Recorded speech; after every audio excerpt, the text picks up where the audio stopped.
Hey guys, how's it going? Casher, President and CEO of Cash International Luxury Real Estate. Guys, I'm just with Carlos. We're going to a meeting. We're bringing you a really cool project.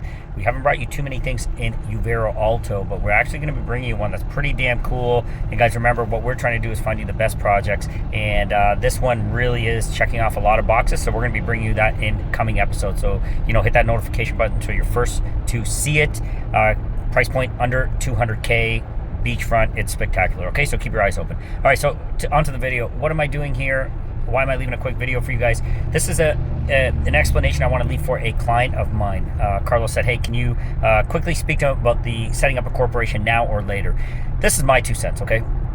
I don't believe that you should be setting up a corporation. If your project is going to be completed in 2 years, 3 years, 4 years, guys, I don't believe you should be setting up a corporation right now, okay? Reasons. Why do I say that? I say that because, number one, as soon as you set that up, you're going to have some administrative costs that have to go along with it. You're going to have to file annually. Even if your corporation is sitting dormant waiting for your project to be done, you still got to file, and that's going to cost you some money. It could cost you anywhere from $400 to $600. It depends on who's doing it for you. If you have an accountant or there's a law firm doing it for you, it all depends. But guys, don't throw your money in the garbage. That's a waste of time. If you want to throw your money in the garbage, take me and Carlos out for a few drinks, and that will be money wisely spent.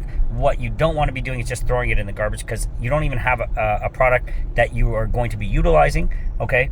You don't have your condo's not finished, so you have this shell corporation that's serving no purpose. The other thing is, you're also going to have to pay to set that up. So why are you paying for something anywhere from $1,000 to $1,500? Again, depending on the law firm or the person you use to do it. But again, why do you want to put yourself in that position, put that money out, and then have to maintain it? Doesn't make any sense.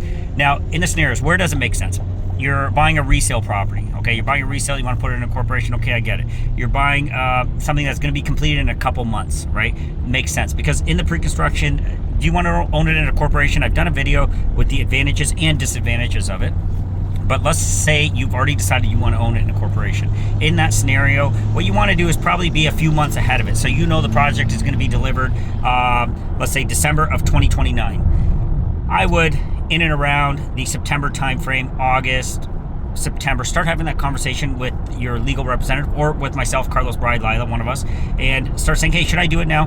That is, I think, the best time to do that, because now you're putting out that money, you're creating that corporation. It can take anywhere from 2 weeks to 2 months to do it. So buy yourself that time and then create it. Then you're not wasting money on that administrative fee. You're keeping some money in your pocket for the cost of setting up the corp, and that's a best strategy in that regard.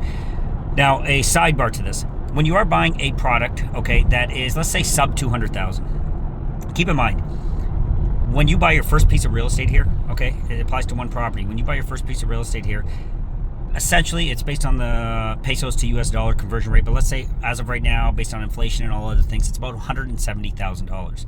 Used to be like $150,000. But the first $170,000 is tax-free. Okay, you're not going to get taxed on that anyways. So if you're buying something, let's say, for example, that is worth $150K, and you're obsessed with Confiture, guys, you don't really need to be obsessed with Confiture and maintaining that Confiture, because you're already tax-free. Where's there going to be a savings, guys? Is going to be on that 3%, okay, that 3% land transfer tax that you were able to save. So two of the main advantages you get for Confiture is saving on that 3% land transfer tax. The other thing you get is no property tax for 15 years. Sometimes it's 12. Keep that in mind as well. The other thing to keep in mind is that Confiture begins from the point that the provisional permits have been put out or approved. Okay, it's not from the point you get possession. Okay, so there could be a couple of years that are lost in that. Keep that in mind. Your attorney can explain that to you a little bit better, but keep that in mind in a general sense. So, do you want to own it in a corporation if your product is, close to 200K?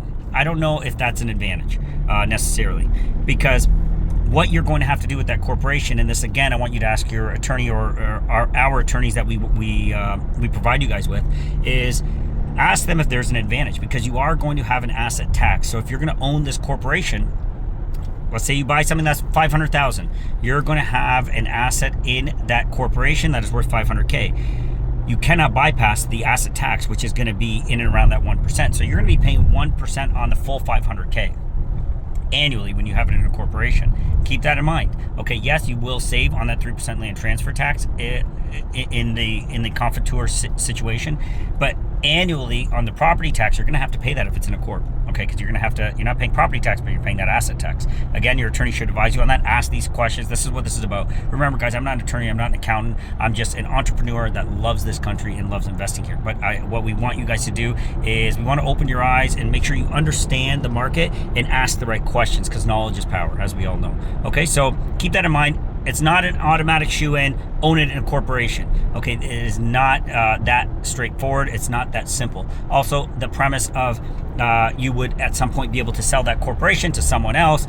They would take over the shares, and therefore your property is more marketable. I know this has been a topic of discussion between myself, other brokers, and other lawyers for quite some time. Again, that is not as black and white as it may seem. Okay, there are some contingencies and thought process that you have to go through when you're making these kind of decisions. Okay, so that being said, guys, should you own it in a corporation? It depends. Okay, and that's where you need to reach out to myself, Carlos, or if you've already dialed in with our legal teams, then let's ask those questions of them. But at least you now know what questions to ask. All right, guys, love where you live. Feel free to send me a direct WhatsApp, 1-519-567-1785, and we will dial you into the best properties, the best advice, and make sure you guys can find a place you love where you live. Talk to you soon.